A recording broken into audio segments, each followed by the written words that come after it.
অপর এক হাদিসে এসেছে, বুখারী মুসলিম শরীফের হাদিস, হযরত আবু হুরায়রা রাদিয়াল্লাহু তাআলা বলেন, মান হাব্বা আইয়ুবসাতা লাহু ফি রিজকিহি ওয়া ইনসালাহু ফি আসারিহি।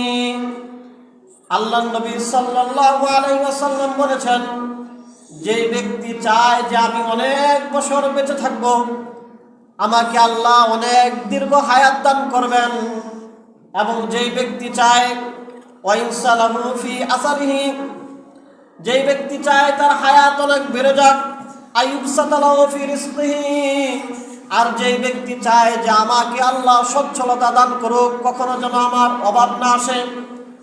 যদি কেউ তার অভাবকে মোচন করতে চায়, যদি কেউ তার হায়াতকে বাড়াতে চায়, নবীজি বলেন ফালইয়াসিম রাহিমাহু,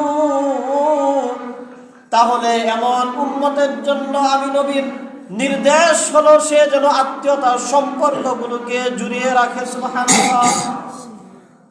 কে না চায় অনেক বছর বেঁচে থাকতে? কে না চায় তার অভাব অনটন দূর হয়ে সচ্ছলতা আসুক? আমরা সবাই চাই রিজিকের প্রশস্ততা, আমরা সবাই চাই হায়াতের দীর্ঘায়ু, আমরা সবাই চাই। নবীজি বলেন যদি কেউ এটা চায় তাহলে এই ব্যক্তি যেন আত্মীয়তার সম্পর্ককে জুড়িয়ে রাখে।